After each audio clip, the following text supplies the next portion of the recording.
Maintenant, on a une grosse demi-heure pour des échanges, pour des questions. Donc, on vous écoute. Alors, ça regroupe un peu tout ce que vous avez dit. Du coup, je me demande concrètement, finalement, comment favoriser les émotions des enfants, comment favoriser leur développement dans la classe et connaître qui ils sont, comment réussir à travers mon enseignement à réussir à leur donner envie d'apprendre et à mieux se connaître. Est-ce que vous aurez des pistes à nous donner sur ça ? La grille que j'ai proposée, que j'appelle FERA pour fait, émotion, raison, action, elle permet d'écrire pour soi tout seul un texte sur une scène agréable ou pas, et ça donne un guide pour comprendre. Donc c'est faisable facilement parce qu'on n'a pas besoin de la montrer à personne si on ne veut pas. Si on a pris la précaution de dire qu'on va parler d'une scène dont on va discuter après, bah on va discuter après, chacun, on va partager une scène. Et puis il y a un guide pour maîtriser les interprétations. C'est-à-dire il n'y aura pas de jugement dessus, enfin il y a toute une façon de procéder, mais qui est, je dirais, safe, facile. Alors, je n'ai pas fait ça avec des enfants de 3 ans, mais je pense que ça peut se faire avec des jeunes enfants, comme avec des jeunes enfants de 100 ans. Un truc très simple que vous pouvez faire pour démarrer, c'est leur demander de venir avec un objet auquel ils tiennent. Ils le présentent à la classe. Et à travers ce média-là, ils parlent d'eux. La classe, en interaction, peut l'amener à préciser quels sont ses patients, à quoi il tient, qu'est-ce qui le porte. Un peu plus proche. À quoi il tient, qu'est-ce qui le porte. Oui, c'est un exercice tout bête que je fais dans les classes primaires. Parler d'un objet auquel on tient. Après, vous pouvez raffiner les choses en faisant du coaching, en faisant de l'important, c'est qu'ils s'expriment, qu'ils disent ses passions, ce qui l'ennuie, ce qui le porte ou ce qui l'empêche. Voilà. C'est des choses toutes bêtes. L'important, c'est d'accepter de perdre du temps, entre guillemets. Je dis ça pour les inspecteurs. Par rapport à un contenu qui est un contenu notionnel, et de prendre le temps de s'occuper de la personne qui apprend. Là, vous êtes tous les deux. Vous nous dites, Monsieur Jordan, qu'il y a ces détours autour du coaching, de l'animation, de l'improforum, des émotions. Et puis vous nous dites, de l'autre côté, n'oublions pas les fondamentaux. Arrêtons ce détour, arrêtons de ravrouter pour aller sur l'écrire, le compter, le lire. Il n'y a pas un juste milieu quand même.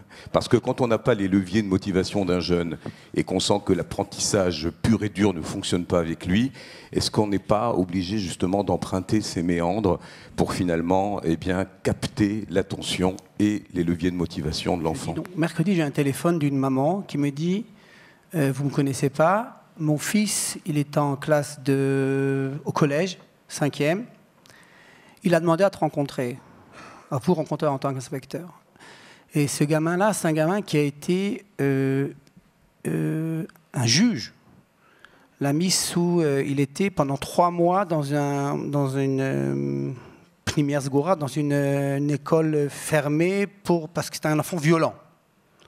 Donc il était violent envers ses parents, violent envers l'école. Il a été donc, c'est très rare quand même, qu'un juge décide qu'un élève comme ça soit mis à l'extérieur. Moi, je ne connaissais pas le gamin. Et après, à mon avis, par erreur, il a fait ces 3 mois-là, de mai, juin, juillet, et au mois de septembre, il s'est retrouvé dans la même école dans laquelle il était sorti. Je dis, mais c'était une grave erreur, mais c'est impossible à penser. Donc du coup, je me suis retrouvé le 1er septembre dans l'école avec ce gamin-là, le directeur d'école et les enseignants.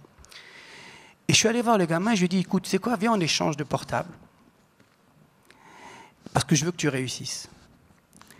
Et je lui ai dit, et je me suis rendu compte qu'il ne savait pas lire à propos de violence dont parlait M. Ferry.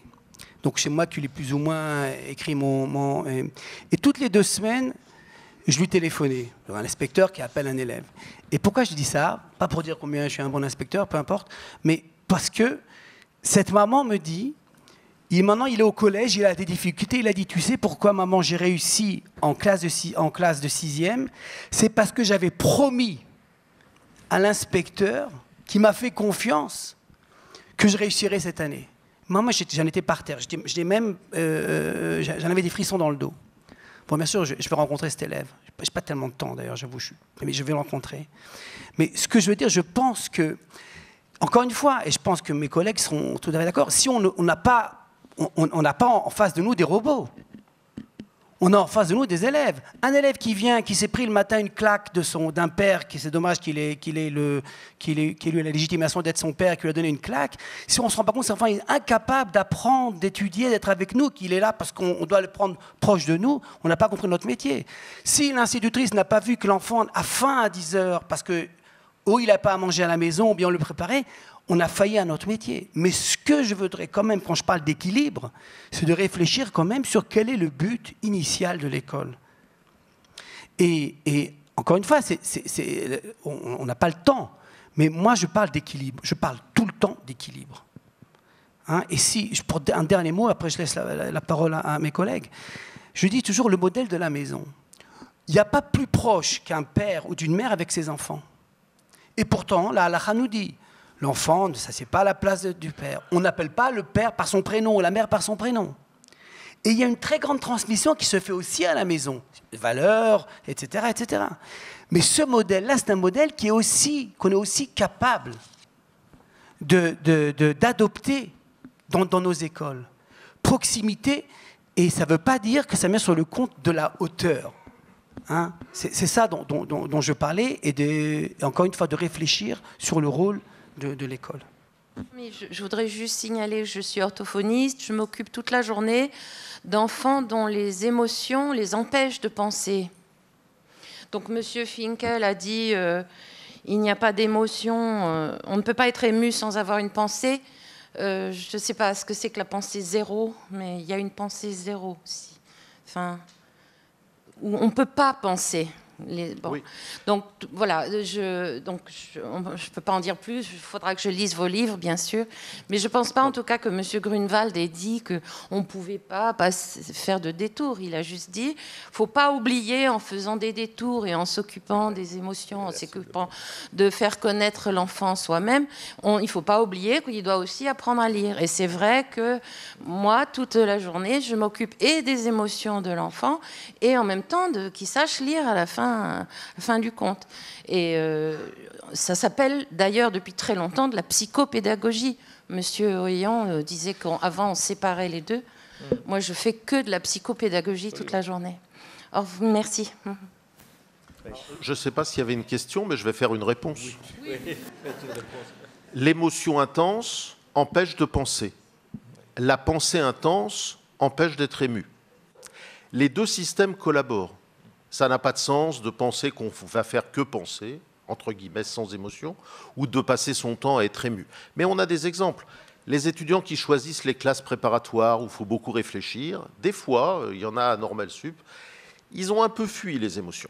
Et les gens de la télé-réalité, on se demande des fois s'ils ne fuient pas la pensée. En fait, on a au moins deux cerveaux, métaphoriquement parlant, au moins, il y a la pensée, sous-entendu sans émotion, et il y a les émotions. Mais en fait, la pensée, c'est la combinaison des deux, la collaboration des deux. Donc, un étudiant en colère, un élève en colère, moi, la première chose que je fais, c'est que je le vois. Enfin, si je le vois, je ne le vois pas toujours, mais mettons que je le vois. La première chose que je vais me dire, c'est qu'est-ce qui lui marche sur les pieds? Un humain en colère, c'est tout le temps quelqu'un à qui on marche sur les pieds, c'est-à-dire qui a l'impression qu'on lui marche sur les pieds. Il a l'impression. Mais je prends cette impression comme réelle, au sens que l'impression est réelle. Si quelqu'un me dit qu'il voit une girafe dans cet amphi, je dis d'accord. D'accord, tu vois une girafe. Moi, je sais qu'il n'y en a pas. Mais quand on regarde le cerveau de quelqu'un qui hallucine une girafe, on voit que l'air des grands mammifères est allumé. C'est-à-dire que le fou qui voit une girafe, il n'est pas si fou que ça. Il voit vraiment une girafe. Bien. Donc, première chose, qu'est-ce qui marche sur les pieds de cette personne en colère? Et puis, accepter l'émotion de la personne. Enfin, il y a certains endroits où il faut stopper. Hein, Mais bon, mettons que je vais me demander qu'est-ce qui lui marche sur les pieds. Et je vais éventuellement demander à la personne. La plupart du temps, c'est l'image de soi. Par exemple, un étudiant essaye de faire un exercice de mathématiques ou de français, au bout de 20 secondes, ça ne marche pas, il s'énerve. Mais vous savez pourquoi? La plupart du temps, il interprète le fait qu'en 20 secondes, il n'est pas trouvé comme il est bête. Ben évidemment, ça énerve quelqu'un de penser qu'il est bête. Une fois qu'il est énervé, le truc amusant, c'est qu'il est devenu bête. C'est-à-dire qu'il ne peut plus réfléchir. Parce que l'émotion intense empêche de réfléchir. Je vous le simplifie, mais je ne sais pas si c'est la réponse à la non-question, mais en tous les cas, c'est ma réponse. Comme dirait Georges Marchais de jadis, c'est ma réponse. Ah, voilà, ça y est, ça arrive devant. Donc peut-être que finalement, le but en tant que parent et en tant que professeur, ce serait d'apprendre à nos élèves d'avoir des émotions pour ceux qui pourraient ne pas en avoir, puisqu'on a compris qu'il y a certaines personnes qui ont peut-être parfois du mal à ressentir des émotions ou à se laisser prendre par les émotions, peut-être, pour diverses raisons. Donc les aider les encourager en fait à être dans les émotions et en même temps les aider à canaliser ces émotions pour pouvoir faire d'eux des personnes intelligentes qui vont réussir à penser et à comprendre le monde, à se comprendre eux-mêmes. Et comment est-ce qu'on va réussir justement à mettre en place des apprentissages de canalisation des émotions, enfin, si c'est judicieux de le faire. Cette merveilleuse grille qui est décrite dans ce merveilleux livre. Mais tout à fait, tout à fait. Il faut le lire, hein, il faut le lire. J'aime pas l'idée qu'il y ait une norme et que tout le monde doit s'exprimer pareil. Il y a des étudiants, ils prennent des notes, il y en a, ils n'en prennent pas. Certains étudiants peuvent ne pas prendre de notes et avoir tout compris et mémorisé, même s'ils sont rares. J'aime pas l'idée que tout le monde doit s'exprimer pareil. Chacun est différent. Donc, j'aime vraiment pas l'idée d'une règle où on devienne des robots. Non, non, non, non. Et puis, les émotions, il n'y a pas besoin d'apprendre aux gens à en avoir. Ils en ont. S'ils ne veulent pas les exprimer, il ne faut surtout pas forcer les gens. Non, non, non. C'est le début de la violence. Après... oui, il peut considérer que le lieu de la classe n'est pas le lieu d'expression de ses émotions. Il a le droit d'avoir une... Non, voilà. Non, c'est pas une matière. Enfin, oui. Sauf si on veut devenir psychologue. Et à ce moment-là, c'est l'objet d'un enseignement. Mais, non. Mais déjà, l'enseignant... Moi, j'ai travaillé avec des conseillères Pôle emploi, parce que c'était que des conseillères à ce moment-là. Apprendre sur soi, donc je dirais pour les enseignants. Classiquement, j'ai des collègues qui voient un étudiant arriver un quart d'heure en retard avec une tasse de café, et quand on analyse la scène, ils étaient en colère. Donc on analyse colère, c'est-à-dire on leur marche sur les pieds. Ben, ils interprètent, par exemple, que cet étudiant s'en fout de leur cours, pense qu'ils ne sont pas importants. Et... mais vous voyez, le territoire, c'est l'image de soi. Mais il faut vraiment être fragile pour être touché et interpréter qu'un étudiant a le droit de ne pas aimer mon cours. Hein. Moi, ça ne va pas me déstabiliser. Évidemment, si tous les étudiants n'aiment pas mon cours, je suis embêté. Je suis aussi raisonnable. Hein. Bonjour, vous venez d'y répondre à peu près en partie à ma question, mais je me permets d'aller au bout. Juste, j'ai un peu de mal, par contre, à positionner notre rôle en tant qu'enseignant dans la gestion de leurs émotions. Alors, je vous ai bien écouté, mais parfois j'ai l'impression qu'on empiète peut-être un peu trop sur le rôle d'un psychologue, même si la nuance entre les deux, on a dit que tout ça a été mélangé, surtout avec les générations d'aujourd'hui, mais moi ça m'embête un peu. Parfois j'ai l'impression d'aller peut-être au-delà du rôle qui est le nôtre, et certains parents parfois peuvent être gênés par notre rôle justement dans leur gestion émotionnelle. Et je me demande souvent jusqu'où, finalement, où on doit s'arrêter dans ça. Alors évidemment, on fait le maximum, surtout quand on a des classes avec de gros effectifs. Donc prendre le temps au niveau des émotions quand on a des classes de 30 enfants, 27 enfants, c'est pas évident au quotidien. Donc parfois, il y en a certains qui passent à la trappe. Et puis finalement, on se pose une fois avec l'un, une fois avec l'autre. Et puis on essaye vraiment de s'intéresser à chacun d'entre eux. Mais finalement, jusqu'où s'arrête ce rôle ? J'ai l'impression que parfois, on empiète un peu trop sur le rôle du parent, un peu trop sur le rôle du psychologue, un peu trop.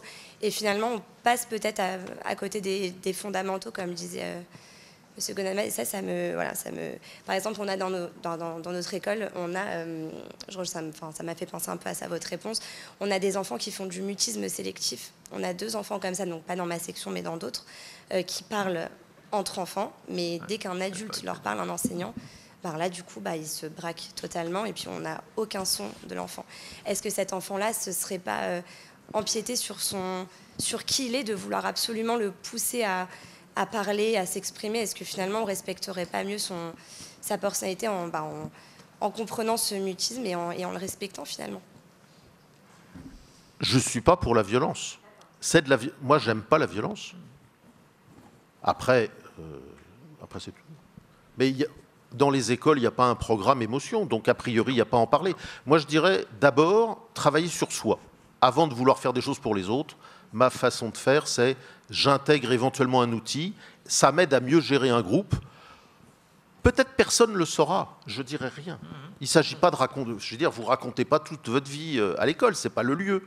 Donc, ce que je crois, c'est qu'on peut progresser dans la façon de comprendre nos émotions pour agir. Mais ça regarde, à la limite, ça ne regarde pas les enfants directement. Vous le faites, vous apprenez, vous travaillez, vous progressez. Et ensuite, je pense qu'on est plus intelligent pour réagir en situation si besoin, mais pas de dispenser un enseignement de révolution culturelle obligatoire. Non.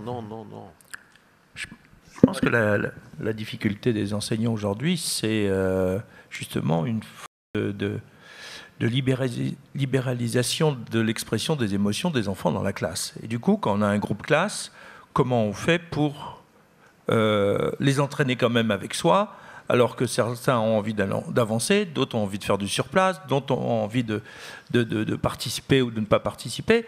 C'est une problématique qui devient extrêmement importante, mais comme vous dites, il faut déjà régler son problème.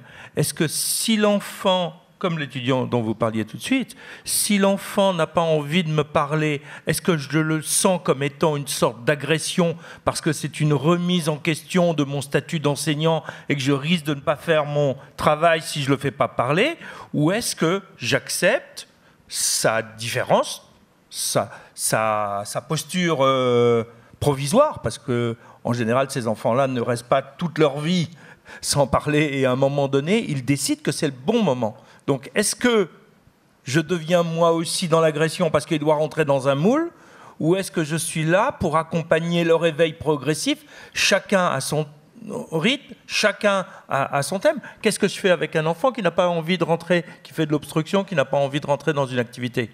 Ça reste, d'un point de vue de l'enseignant, une question de gestion du groupe, et en même temps, je dois prendre en compte cet enfant-là pour l'amener à s'intégrer. Comment je peux le rapprocher de moi? Je pense que c'est aussi ça. Comment je partage avec lui le questionnement? Comment je le fais participer à ce que j'ai envie de faire? Si ce que j'ai envie de faire est asséné sous forme de consignes qui ressemblent un peu à des ordres, je risque, pour ceux qui n'ont pas envie du rapport à l'autorité, de les renvoyer dans une posture de contestation. Donc, c'est peut-être là aussi, moi-même, que je dois tenir compte du public que j'ai pour utiliser les bonnes approches, tout en les respectant. Mais je pense que cette notion de respect est essentielle. Sinon, on devient soi-même dans le harcèlement des élèves, dans l'agression des élèves. Il ne faut pas oublier que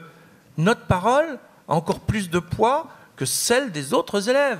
Il y a eu des ouvrages sur la violence dans l'enseignement qui sont tout à fait parlants, et bien souvent, l'enseignant ne se rend pas compte parce que tout simplement, il a un projet, un programme, un timing à tenir et il ne se rend pas compte à quel point il peut être dans la violence vis-à-vis des enfants.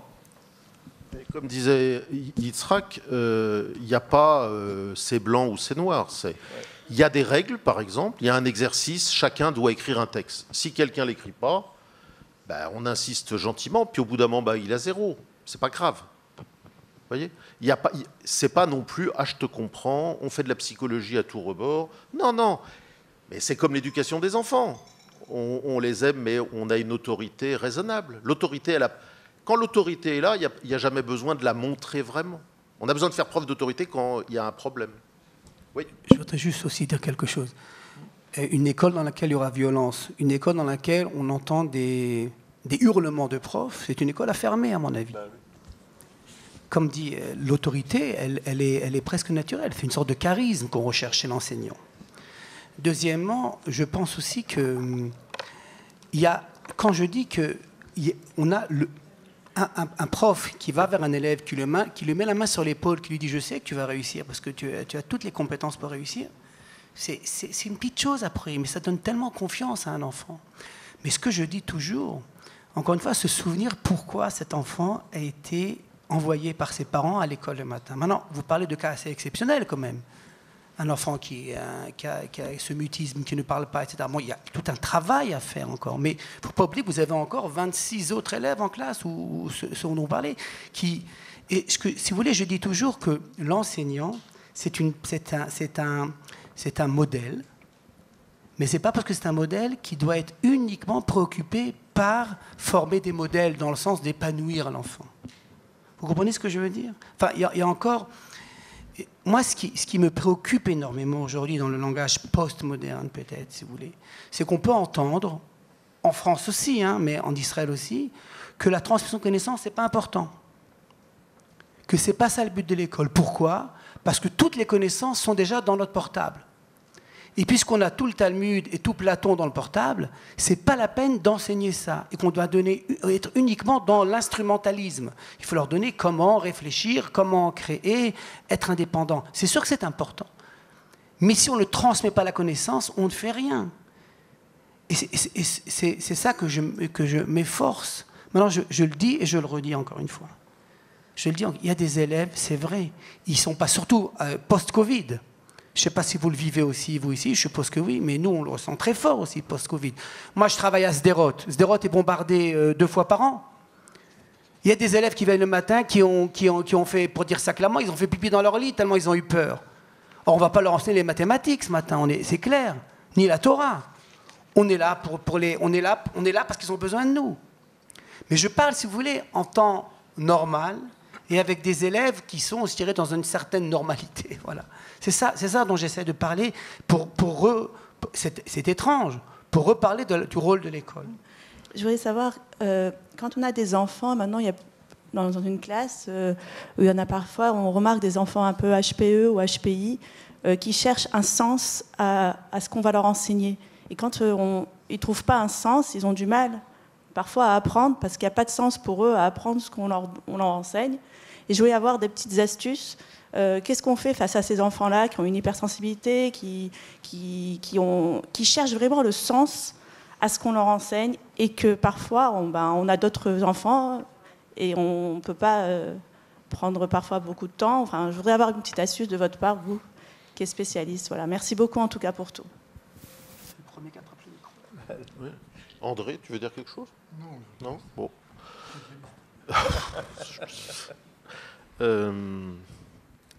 Oui, je crois qu'il y a des étudiants ou des élèves qui refusent d'apprendre parce que ça leur paraît idiot. Quelque part, ils respectent leur esprit parce qu'ils savent que l'esprit ou le cerveau, je ne mélange pas les deux, mais je dis les deux en même temps, ils veulent prendre plaisir à apprendre. Donc si ça n'a pas de signification... Alors, on peut discuter avec eux. Les Socrate, la tradition juive et encore plein d'autres choses savent discuter.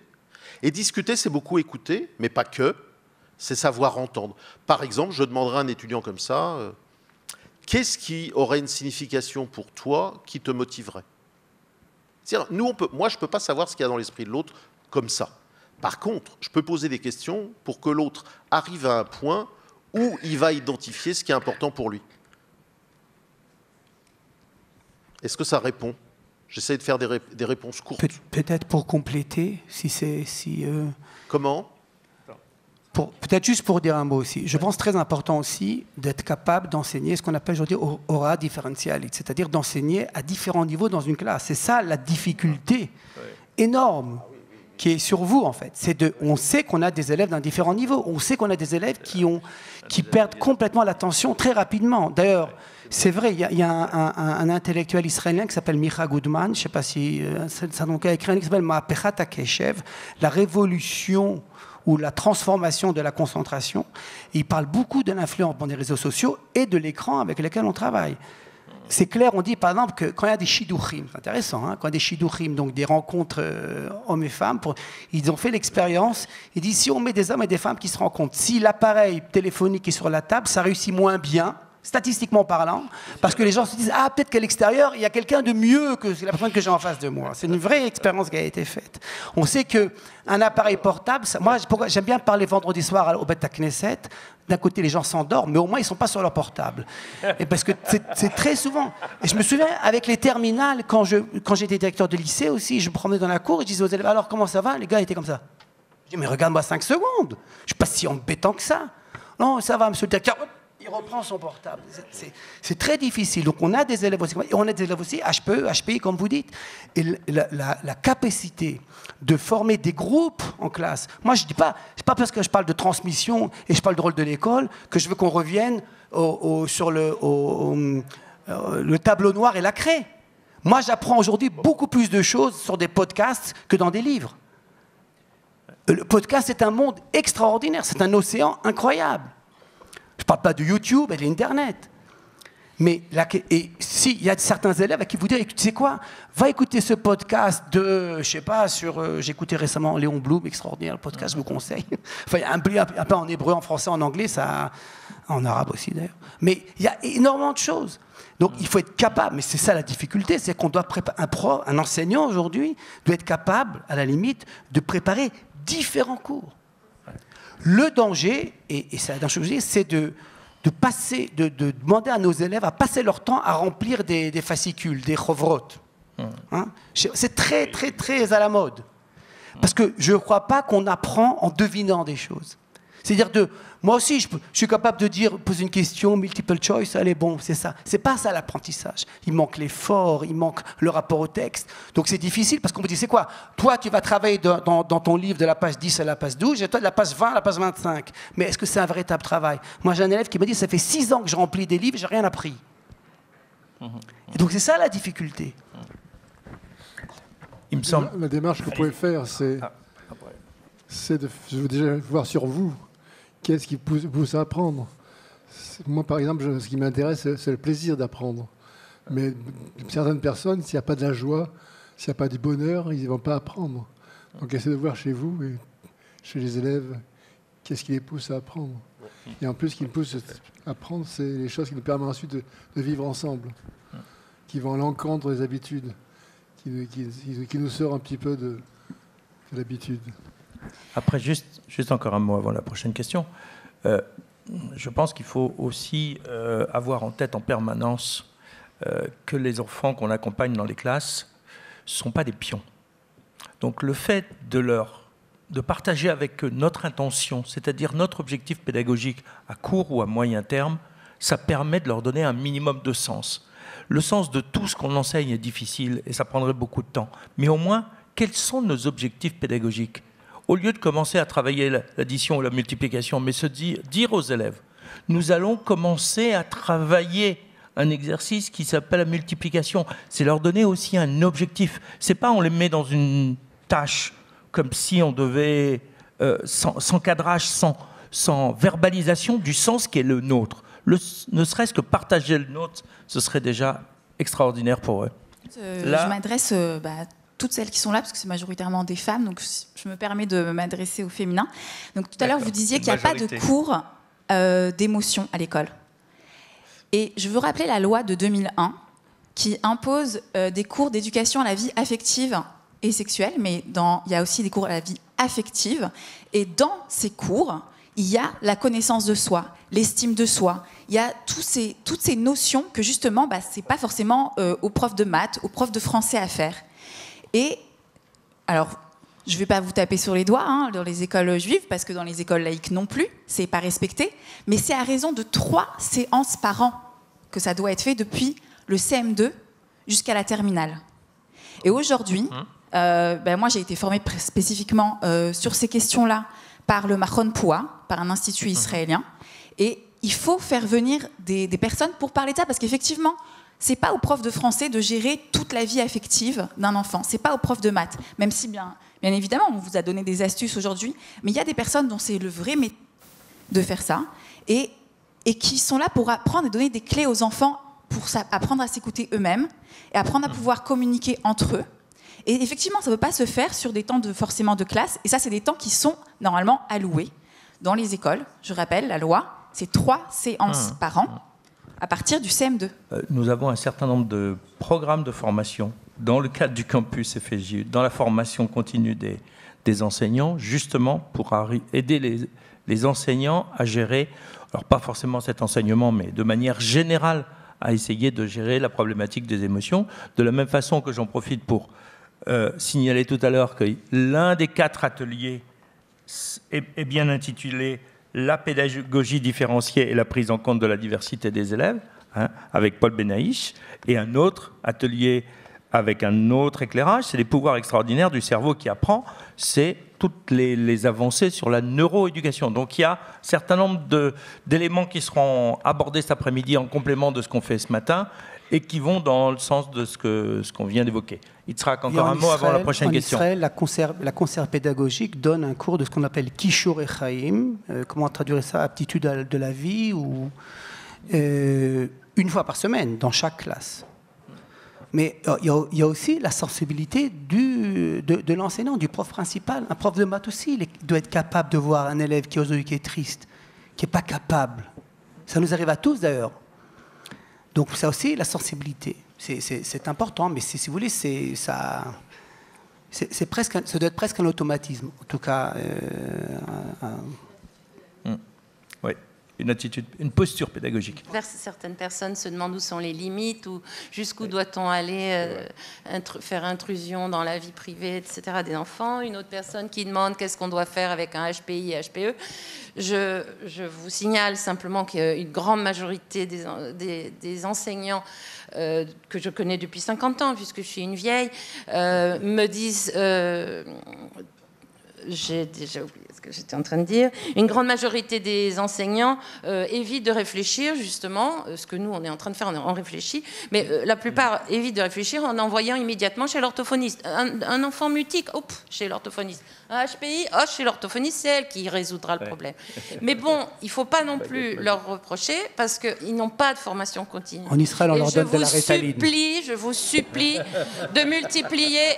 Je vous supplie de multiplier les formations continues pour tous ces enseignants qui ne savent pas quoi faire avec leur initiale. Bon, oui, mais vous avez l'initiale. Oui, d'accord. Mais en plus, les formations continues, ils ne savent pas quoi faire de l'hétérogénéité de leur classe. C'est le grand problème de notre siècle, c'est l'hétérogénéité des classes. On va commencer par déjà faire savoir tout ce qu'on fait, parce que vous ne le savez pas toujours, parce que c'est vrai que nos canaux de communication en direction, sur la formation étaient ces dernières années essentiellement tournés vers les directeurs qui n'ont pas toujours le temps de transmettre toutes les informations. Justement, là, vous êtes là, vous serez maintenant, si vous en avez donné l'accord, présent dans nos fichiers pour avoir des informations, qu'on puisse vous proposer un certain nombre d'heures de formation sur des sujets bien précis, ou même également des formations à la carte. Moi, quand j'étais gamin, j'étais nul en maths. Et je ne comprenais pas à quoi allaient servir les maths dans la vie. Et on se souvient, pour ceux qui l'ont lu ou vu, c'est le film de Laurent Bégodeau, Entre les murs. Il y a un gamin de Seine-Saint-Denis qui dit « Mais pourquoi apprendre le subjonctif imparfait? Même ma grand-mère, elle ne parle plus comme ça. » Est-ce que vous avez le sentiment aujourd'hui qu'on n'est pas déconnecté avec ces savoirs qui sont effectivement des savoirs fondamentaux et qu'on ne met pas en perspective dans une utilisation dans la vie, que ce soit la physique, la chimie, la littérature, le latin même, que les profs finalement n'arrivent pas à trouver de liaison avec ces savoirs qu'on va d'une certaine manière reproduire, soit pour la méthodologie, soit le raisonnement, etc. J'ai l'impression que les savoirs restent sanctuarisés et qu'on ne les amène pas dans la société civile. Je me trompe ou ça a changé? Oui, tu te trompes. Voilà. Oui, un peu plus peut-être quand même. Bon. Est-ce que, avant que vous répondiez, bon. D'abord, je pense que ce sont des problèmes éternels. C'est pas aujourd'hui. Ensuite, il m'arrive, alors si j'avais eu plus de temps, mais on peut toujours rêver, je vous aurais montré vous savez, A plus B au carré, vous en avez un souvenir. Alors ça peut s'apprendre comme c'est A plus B fois A plus B, j'applique mes règles, ça fait A fois plus A fois B, plus B fois A, plus B fois B. Je peux apprendre ça par cœur comme une chanson, puis rien comprendre. Évidemment, quand je ne comprends pas, je ne suis pas motivé. Et quand je ne suis pas motivé, je ne travaille pas. Bon. Et puis, Rousseau, Jean-Jacques, de son prénom, il dit qu'il ne comprend rien à ça, mais qu'il a compris quand il a vu le carré de côté A plus B. Un carré, ça a la même longueur les deux côtés. Et on voit, et vous allez faire de l'imagerie mentale en temps réel, vous voyez un carré de côté A plus B, et vous voyez le carré de côté A, les deux rectangles AB, et le petit carré, je dis petit, mais peut-être il est grand, B. Est-ce que vous voyez ces 4 carrés inscrits dans le grand carré A plus B? Bien. Quand Rousseau voit ce carré, il dit « Ah, je comprends, je vois, donc je comprends ». Je vous le fais simple. Donc, premièrement, il y a moyen de concrétiser avec des objets mentaux plus concrets que du verbal symbolique A, B, A, B, A, B. Ensuite, je crois que quand on comprend, je crois qu'on peut savourer le fonctionnement de l'esprit, y compris sur les choses les plus abstraites, et qu'il n'y a pas toujours une nécessité de ramener à une utilité sociétale. Mais pour ça, il faut avoir goûté aux joies de l'esprit. Ben voilà. Je crois que Aristote le disait déjà dans... Comment ? Aristote le disait déjà que tout homme... Mais je ne fais que répéter des vieilles choses. Oui, c'est vrai. Je me désole de ça, parce que chaque fois que je pense quelque chose, je regarde, ah ben oui, il y en a eu avant. Mais une chose que j'ai remarqué, moi, à Paris, c'était pas là depuis le Covid, qu'il y a beaucoup de gens qui courent dans les rues de Paris, qui font beaucoup de sport. Courir, c'est pas très intéressant finalement, c'est assez embêtant à la limite. Il fait froid, on transpire, etc. Et les gens courent. Et les gens courent parce qu'à la fin, ils disent « Wow, I did it ». C'est vrai, c'est le sentiment de « je l'ai fait ». Et je dis ça, c'est pareil. Moi, j'aime nager, c'est pas passionnant, ça ne donne pas une vraie signification au niveau... C'est pas que je comprends mieux, mais le fait de l'effort. Et l'effort intellectuel, c'est aussi une chose. Les maths, c'est pas rigolo les maths, mais un gamin qui a réussi il a bossé, il a trouvé une solution. C'est vraiment, il y a comme de l'adrénaline qui vient au cerveau. Ça, vous savez peut-être ça mieux que moi. Donc ça aussi, et ça manque à l'école. Aujourd'hui, je crois, en tout cas, l'effort, la atmada, comment on dit atmada en français ? Persévérance. Ce sont des choses qui manquent. Et je pense que ça fait partie de notre rôle. Et je dis aussi une fois, c'est vrai, on a à faire, comme disait, c'est vrai, moi j'avais l'autre jour, j'ai mon dernier des fils, Dieu merci j'ai 6 enfants, mon petit dernier il est en classe de seconde à la yeshiva. Donc, et les parents d'élèves sont appelés à venir, c'est extérieur à la maison, et le jeudi soir on va étudier avec lui. Moi je vais étudier, je voyage 45, presque 1 heure pour aller étudier avec lui. Je fais de la Gemara avec lui. Mais je me dis, et je vois, il est totalement inintéressé. Et je le comprends, il est dans sa poche, il a Netflix, il a YouTube, il a tous les jeux, il a tout ce qu'il veut. Et moi, je lui parle maintenant d'une vache qui est rentrée dans une autre vache. Donc c'est difficile, c'est un effort.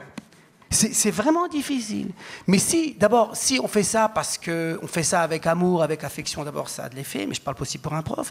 Et si on est capable aussi de dire, tu sais quoi, il y a sur YouTube une animation qui va refaire exactement le passage de Gemara qu'on a vu ensemble, c'est essayer de les amener avec les moyens, avec la technologie qu'ils connaissent et qu'ils aiment, dans des textes qui sont fondamentaux. Et il y a ça aujourd'hui pratiquement dans tous les domaines. Alors, on a bien compris qu'Yitzhak est de droite et aime l'effort. C'est pas, comme dirait Luc Ferry, c'est pas que j'aime pas l'effort, mais je pense que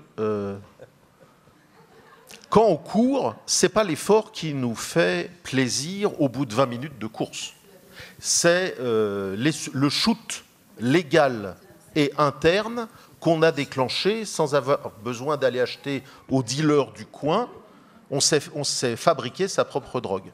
Quelque part, réfléchir, ça fait pareil. Quand on sait réfléchir, c'est jouissif.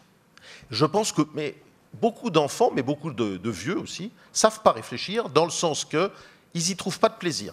Des fois, j'ai des enfants qui n'aiment pas lire. Alors, ils ne savent pas lire. Un enfant qui n'aime pas lire, c'est un enfant qui ne sait pas lire. Donc, il m'arrive de donner 1 ou 2 conseils en disant, c'est comme le cinéma. Là, tu transformes chaque phrase en une image et tu rentres dedans. Eh bien oui, il a fini son livre, il lisait 0 livre.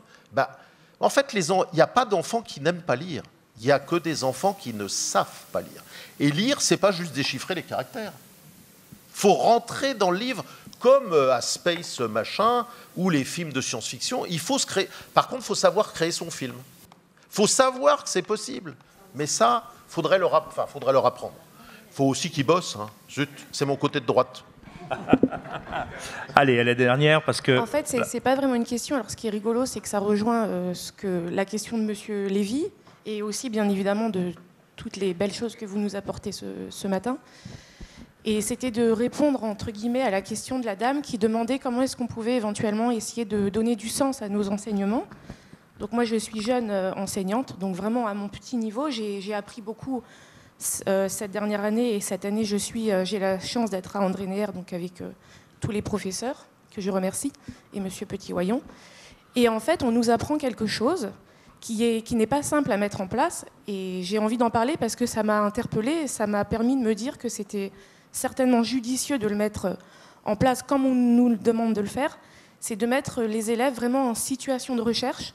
Et donc ça rejoint aussi ce que vous étiez en train de dire. Donc, parce que, alors c'est pas simple, et puis suivant peut-être le niveau de l'enfant. Et c'est vrai qu'à la maternelle, on va beaucoup les faire manipuler, on va essayer bien évidemment de les faire réfléchir aussi. Alors au collège, je ne sais pas du tout comment est-ce qu'on peut faire pour mettre les enfants en situation de recherche en mathématiques, par exemple. Mais je pense que ça peut permettre aux enfants d'être acteurs, justement. Donc vous disiez d'être acteur et auteur. Et auteur. Voilà. D'être enrôlés justement dans ce... Et puis ça va laisser une trace aux enfants, ça va leur permettre de s'approprier finalement l'enseignement. Après, bon, j'imagine que pour nous, enseignants, c'est un art de savoir mettre les enfants en recherche. Oui, voilà. C'est un art. Il y a les techniques, et une fois qu'on maîtrise les techniques, on peut devenir artiste. Je pensais que les autres avaient posé cette question. Peut-être que vous avez déjà la réponse, mais moi, je ne l'ai pas. Monsieur Finkel, vous avez parlé des émotions. Vous avez parlé de cohérence des émotions. Mais pour moi, une émotion, elle n'a rien de cohérent. Et vous avez dit, il faut réfléchir sur la cohérence d'une émotion. Je ne comprends pas. Quand j'ai parlé de cohérence, je voulais dire... Oui. Quand je parlais de cohérence, je voulais dire, je dis que je suis en colère, mais j'ai l'air physiquement abattu et les mots que j'utilise ne correspondent pas. Donc peut-être l'idée que j'ai de moi étant en colère n'est pas cohérente avec le reste des informations posturales, comportementales. C'est ça que je voulais dire. C'était à propos de... C'est pas parce qu'on croit qu'on est en colère qu'en fait on est vraiment en colère. Ou que la colère n'est pas le principe. Des fois on est en colère pour fuir la tristesse. Mais en fait c'est pas une vraie colère. C'est l'émotion profonde, c'est la tristesse. Une émotion peut en cacher une autre. Je pense que c'était à ce sujet que je parlais de cohérence. Ensuite, les émotions, elles sont là pour nous amener un message, pour qu'on agisse au mieux selon nous-mêmes. D'où l'intérêt d'entendre l'émotion. Elle nous donne tout le temps le message. Je vous l'ai montré, joie, tristesse, est-ce que je suis présent ou séparé avec quelque chose d'important pour moi? Colère, peur, qu'est-ce qui me marche sur les pieds et qui me met en danger? Ces deux questions qui sont simples, elles peuvent permettre de mieux comprendre ce qui nous arrive. Mais ce qui nous arrive sur des petites choses simples, hein. C'est pas... Monsieur Finkel, vous parliez tout à l'heure de hypnothérapie et EMDR, et je crois que ce sont des pratiques, je parle d'auto-hypnose, disons, ou méditation, qui sont respiration profonde, etc. Des choses que je vous encourage à faire et à apprendre. En France, l'hypnose est très démocratisée, contrairement à Israël d'ailleurs, malheureusement. Et ce sont des choses qui peuvent énormément participer ou nous aider à contrôler nos propres émotions. Et si on passe par la grille de notre propre compréhension, on sera aussi beaucoup plus capable de comprendre aussi les émotions de nos élèves. Oui. Merci. Regardez, absolument. Merci à tous.